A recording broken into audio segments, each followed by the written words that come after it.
Not the prettiest game we've ever played. I'd like to start out by saying that I give Indiana a lot of credit. You know, they've struggled a little bit lately, and they played so hard it was scary, those guards. But I got to give my guys a lot of credit. I don't think any of you that are sitting out there will have any clue what's gone on these last 10 days. And 4 minutes left to go in the game, I set up something for Josh, and he almost airballed the three, and then he missed a free throw. He looks at me and says, "Coach, I can't move." And I didn't like the way we played, but I was pretty proud of my guys. Got Aaron to start getting in the paint and coming to a 2-foot jump stop. We didn't practice at all yesterday except our bigs. And I told DJ, I said I was humiliated by the way our bigs played. They gave up 50 points down there. And our bigs went at it yesterday because we have so many of them. We just tried to save our guards. And I'll give them all credit because I think Trace Jackson is one of the better players in this league. And to hold him to 1 for 5, and he did go 7 for 10 from the line, but 9.7 rebounds against a player that I personally like a lot. And I thought Finney, I was worried about him because he was not very good when we played him down there, but last 2 years he's been a Michigan State killer. And he ran those guys on those, we call it rover ball screens, back and forth, and poor Josh was chasing them. And I got to get more out of Rocket right now. He struggled to guard him, and we just got to do a little better job if we can, and we're going to try to.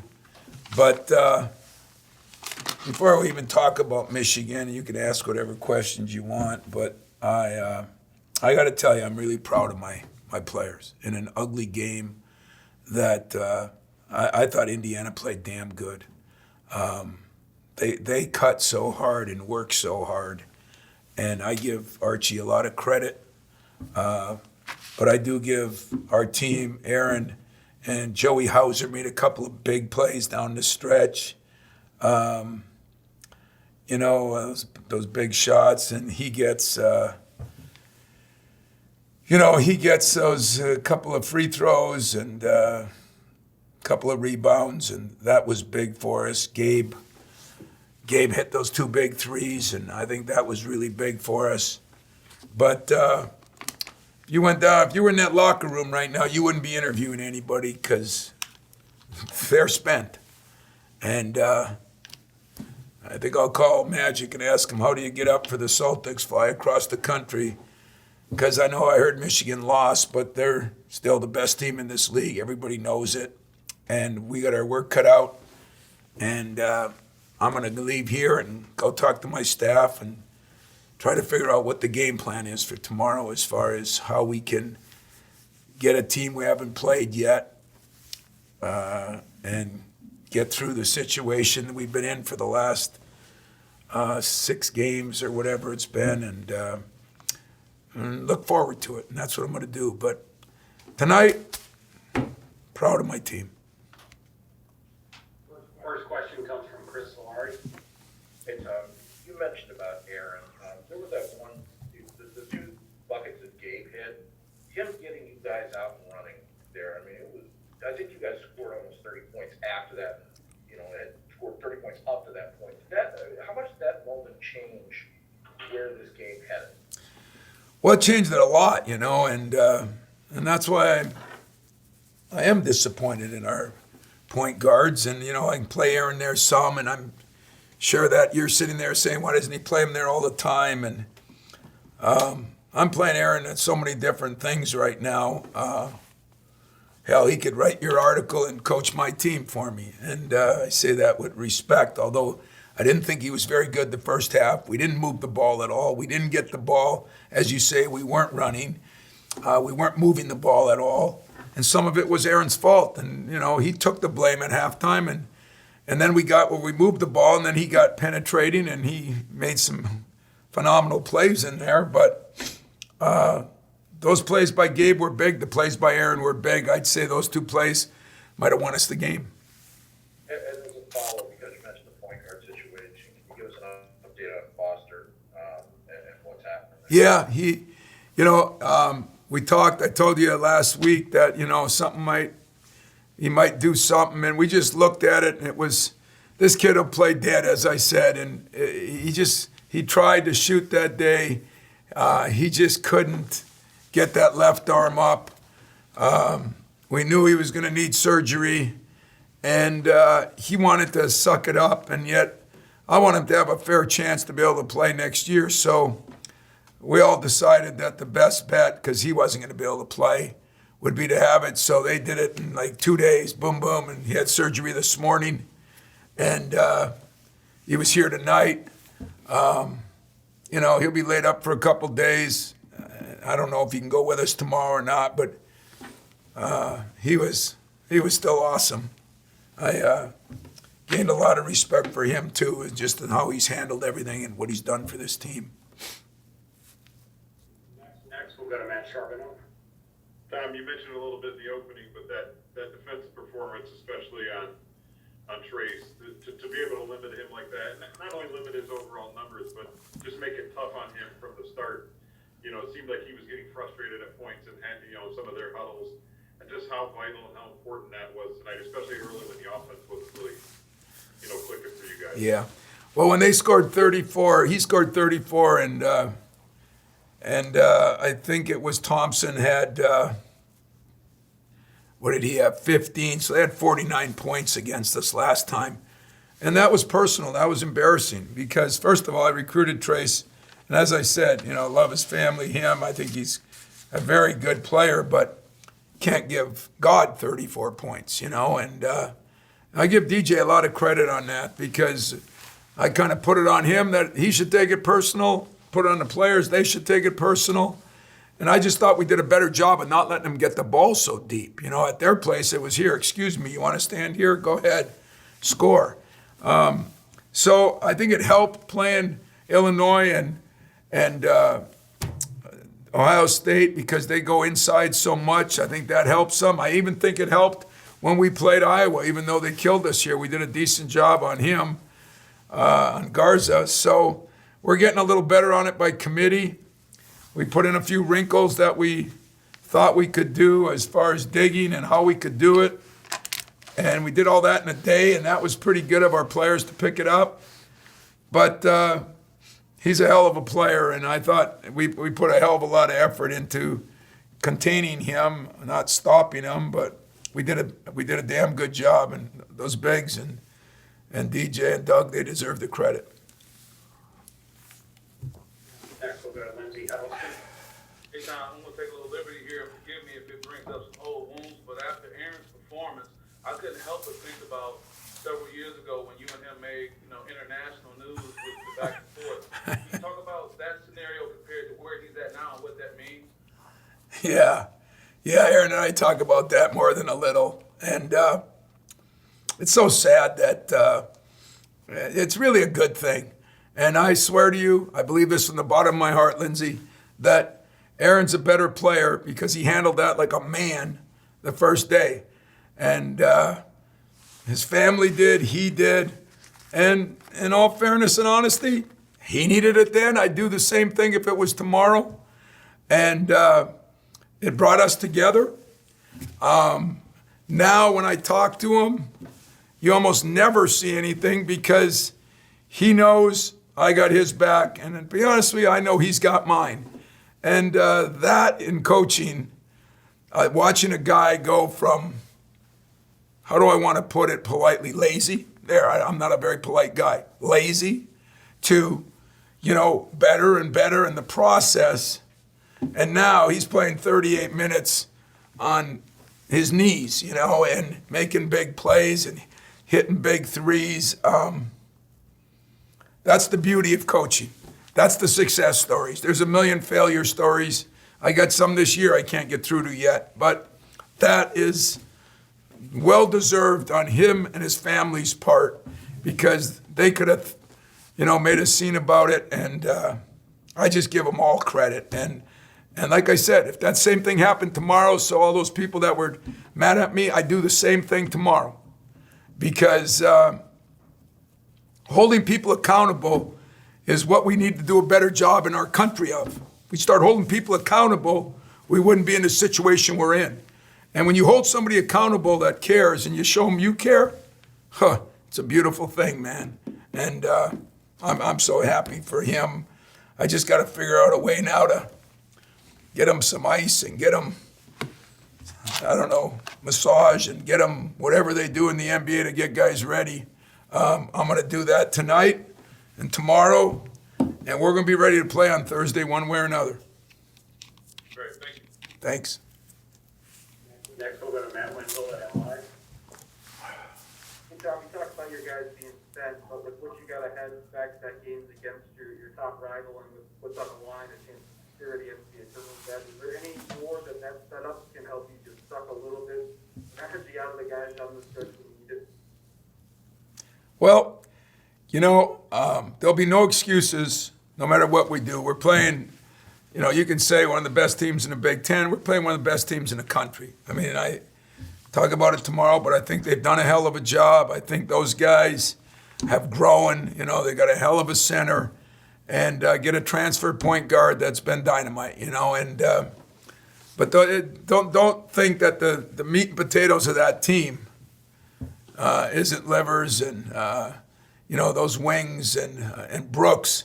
I mean, he's been a Warrior for 4 years. He's been through it all, and I think getting ready for him.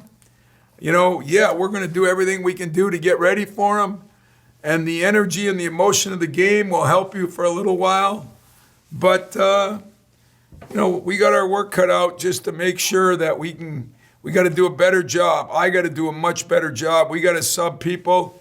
I told Jack Hoiberg, be ready to play. We're got to sub a little bit better somehow, some way, no matter what, and see if we can have enough energy down the stretch. Thanks, Tom. Next, we'll go to Rico Cooney. Hey, Tom, Gabe talked about Henny in the huddles, and then he talked a little bit about it when he came on. He talked about the fact, obviously we know what he did on the court. He talked about the fact that he got into the guys about we got to stop trading baskets. And I was wondering, did you remember that sequence and how it went? Oh, yeah, I think Gabe's trying to take over as maybe next year's guy. He was getting into it. He said something about trading, but Aaron really did. He said, we're done trading baskets, and we need to get some defensive stops. The amazing part about this is we hold them to 32 and 10. We out-rebound them by 6. Unfortunately, like we said earlier, our break was non-existent, and we got to have a fast break. We scored points on our fast break. We rebounded well enough to have a fast break. We just didn't run well enough. And but I think guys have bought in that you do got to guard people. And we've done a pretty good job of guarding this last 6-8 games. Hopefully we can get our offense ratcheted up. We had 3 games in a row where we shot almost 50%. We didn't shoot very well, and I think I know the reason. I know our legs are little, so it's not an excuse. It's a fact of life. People would have to be crazy not to see what we've been through, but it can't be an excuse when you go to Michigan. It just can't be. So guys play on both feet. I'm cool. Both knees. I'm cool. Both hips. I'm cool. We're going to play.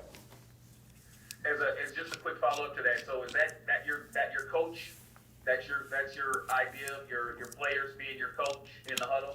Yeah, Aaron has really grown up to that. Now, Josh has been the best, but Josh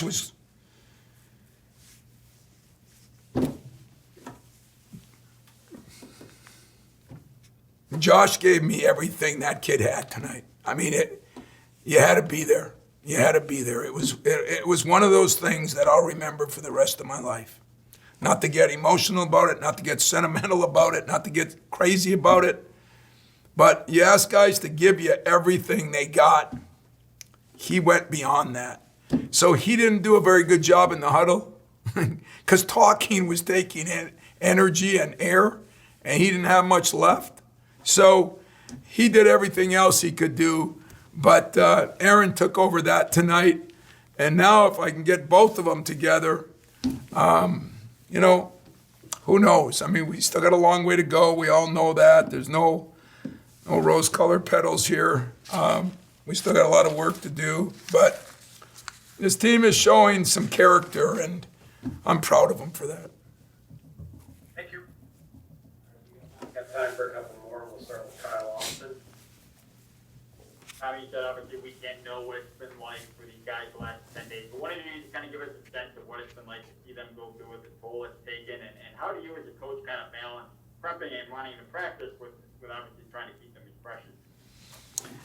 Well, probably never in the history of the world would I play against my rival and not have a couple of good practices, you know, but tomorrow's going to be a long day of meetings, film sessions, walkthroughs, film sessions, walkthroughs, and the walkthroughs I might put some guys in wheelchairs or chairs and just kind of drive them around because I don't want anybody standing up much, and I'm not trying to be ridiculous. I'm just saying there's never been, you know, as much as I love the Cleveses and the Waltons and the Draymonts and the Denzels and all the other guys that have done so much for me and so much here, nobody, not anybody has been through anything close to what these guys have been through.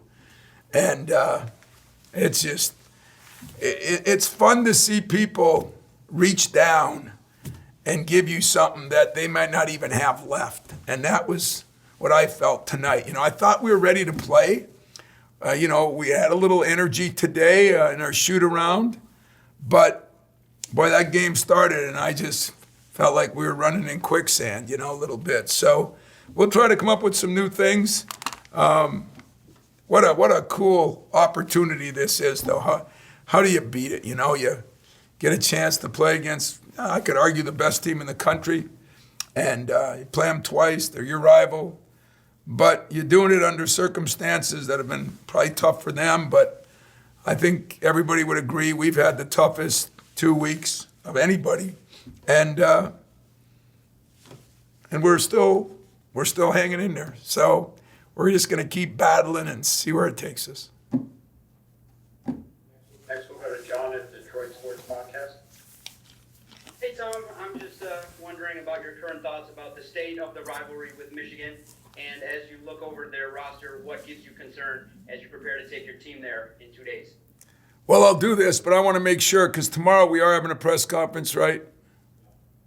So I'll answer this, but I don't want to get into answering all kinds of questions. Okay, is that fair? The rivalry, you know, give John Beeline a lot of credit. You know, it started out so funny with John and I, but the one thing we had that I really admire is incredible respect, I think, for each other's programs and each other's ways that we did it. You know, they were somewhat different. But, you know, when he said those last couple years, you know, we don't have to take a back seat to the Duke-Carolina rivalry, we can build our own. I think it really was heading that way, you know, and I'm not saying it's not going to continue to head that way, but that's something him and I had going, you know, and let's face it, right now Michigan might be as good as they've been since the Fab Five. You know, I don't know, I haven't faced them yet, and I've seen them on TV only some, but they present a lot of problems. They got shooters, they got a point guard that runs their team, and they got a 7-1 guy inside that's been phenomenal for a freshman. So very, very good team, very well coached. I think he's done a great job with them. I'm very good friends with Phil Martelli on their staff because we've been on some committees together. They've just done a great job, and so the rivalry will always be the rivalry. It's Michigan State, and I think it'll continue to grow and become arguably one of the great rivalries in the country, you know. And, in football, there was the Michigan, Ohio State, and there's the USC, UCLA, you know, there's the Oklahoma, Texas, you know. I mean, if there's 5 big rivalries in football, Michigan State and basketball is definitely turning out to be one of the great rivalries in basketball. And I think that was the sad thing when he left. I had great respect for rivalries. Aren't rivalries when they're one-sided. In my first few years, we got beat by 20 every game. Wasn't a rivalry. And then we went a stretch when we beat them by 20 every game. Wasn't a rivalry. And then after 4 or 5 of his years, it got to be a rivalry, and it was a very respected rivalry. And that's the beauty of it. I always have to say you hate your rival. I mean, God, that's the American way. But if you respect them, that makes it a really good rivalry. So I'm sure the job he's done and where his team's at right now, this will be a good rivalry. And we're going to try to give him a good game on Thursday. Thanks, Tom. I appreciate it. You're welcome. All right, we'll wrap this evening with a question from Larry Lake. Hey, Tom, with what you guys have done in this recent stretch, do you think this team is depth enough to get in the NCAA tournament right now? Depends. If they want to use the net and figure out how much you won by, then we shouldn't have gave up the last 2 points. Or if they want to, no, I'm just kidding. You know what? I don't know. I've never begged. I didn't beg for a 1 seed when we were 2. I didn't beg to get in. If this conference, I thought should have been a 1 seed back when we ended up a 2 and got beat by Middle Tennessee. Everybody thought we should have been a 1. And I said, I didn't care. But I thought the conference deserved to have us as a 1 seed. I thought the conference was that good. Michigan was good. We were both really good. And there were a couple, Wisconsin, I think, there were a couple other teams that were good. And if our conference doesn't deserve 9-10 teams, I don't know what conference ever will. Now, saying that, are we one of those? I don't know. That's for you guys to write about, some committee to pick. We dug ourselves our own hole. I said a long time ago that loss to Purdue could end up a haunting loss, the way we lost it at the end, the stuff that went on. And if it is, so be it. But we're going to give it our fight. I think we're an NCAA tournament team. I think who else is going to play who we've played? And who else is going to go through COVID? COVID where, you got players affected. I mean, Josh, if you think he's completely over it, you don't know nothing about the virus. And Gabe, the same thing, and Marty. And so I don't know. I don't know how they take that into effect. They take injuries to into effect, but I'm not going to worry about that. I got a rivalry game. I got an opportunity of a lifetime. Somebody will pick and choose whether we're worthy of that. We still got work to do. We can still pad our resume, and that's all that's on my mind right now. If the day comes we don't get in, there's going to be no complaining from me because, even when I see some of these other teams that they put up there, I'm going, huh? But we dug ourselves our own hole, and some of it was our fault, and some of it was the virus' fault. When I look back, do I wish I would have played those 3 games in a row after 3 days back? Probably not. But I wanted to play 20 games. I did what I could do. It looks like we're going to play all 20. I'm proud of that. I'm happy about it. And we'll see what happens. So we got our work cut out. You know that. But we're no shoe-in. I know that. On that note, Coach, we'll let you get to work this evening. That's what I'm going to do, guys. I appreciate you guys. And I'll try to give you a little something tomorrow in between sessions. Thanks, Coach. See you guys.